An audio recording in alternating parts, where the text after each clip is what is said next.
Hello, welcome to the pressure passing course. In this course, we're going to be studying all the various applications of gravity. Okay, in jiu-jitsu, gravity is one of the most important aspects of passing. Whenever you're on top of someone, it's your biggest asset that they do not have. They're fighting against gravity, you're fighting with gravity. That's a huge advantage, and if you know how to use it to its full potential, your passing can become very, very dangerous. So we're going to be covering four main types of pressure passing. It's the double under, the over under, the side smash, and the half guard smash. So some things might diverge a little bit from those four categories, but those are the four main positions that we'll be learning to pressure pass from. Now, in a lot of my other passing videos, you know I like to talk about chaining passes together and learning a lot of different styles of passes so that you can interlink them and create passing chains that are more effective than an individual pass. Now, the same thing applies with pressure passing, but usually when you reach a pressure passing position, you're going to want to commit to that position for a while. There's less opportunity to switch to another passing style. However, it still can be interlinked and should be if you see the opportunity, but it is going to be a little bit of a slower pace. We're going to be focusing on some different body mechanics, primarily hip pressure, counter rotation pressure, and properly using what's called third point pressure, especially from some of the half guard smash positions as well as the over-under positions. All right, so I'm going to show you all four of those positions just to start. We're going to be starting with double under, and then we'll be moving into the other ones. So the very first position that we'll categorize as a pressure pass will be double under. Okay, so go ahead and lay on your back here. With normal style passing, or not normal I should say, but more long distance style passing, the kind of passing that I really enjoy or previously enjoyed, you kind of keep at a distance, right? You're using distance and mobility with your feet and then trying to put pressure at the end. But if you're trying to do a more pressure passing style, you have to engage into his legs a little bit differently. Usually you want to get underneath one leg or both legs. So one of the best ways to do this I've shown before is to take a cross grip and just step to the outside here like this. This is very effective because now I can kill one of his legs, and now I only have to deal with one leg as I enter into my passing position. So I bring it to one side, plant my hand on the knee, and then I get my head very low, and I duck under to reach around his leg.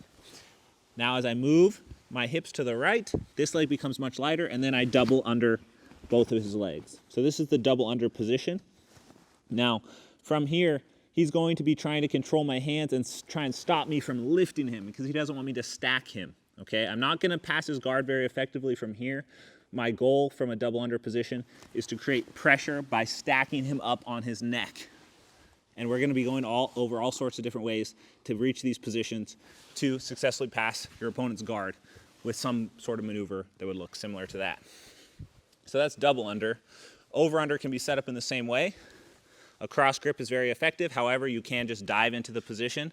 I just step to the side slightly and engage with my nearest arm going around his hip and my right arm going around the other hip here.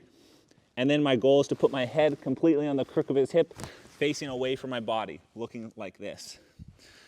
To have super proper position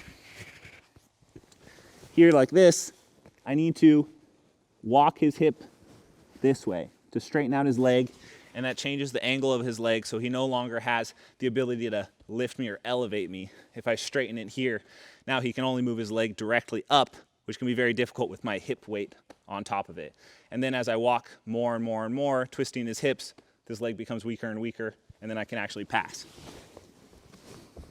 Like that. All right?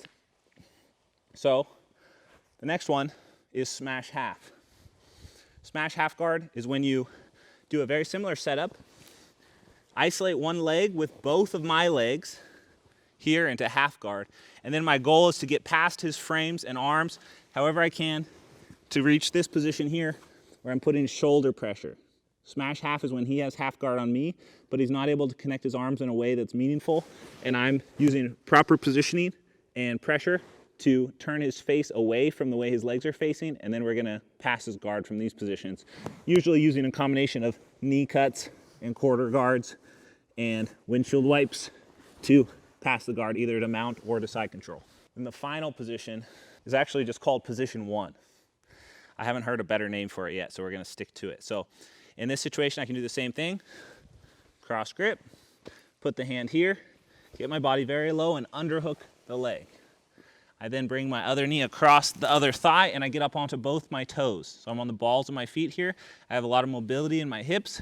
I'm driving his knee towards his face, and my other hand is just reinforced at the leg. It can be facing this way or this way. Just be aware, if you point your fingers this way, there is a potential for him to pull you into a triangle of some sort. Now this position is one of the best pressure passing positions because it affords you a lot of options. I can go into any of the pressure passing positions from here. I can do double under. I can drop right into over under here. I can transition right to smash half as well. And with position 1 also comes position 2 here, which is similar but just a slightly different configuration.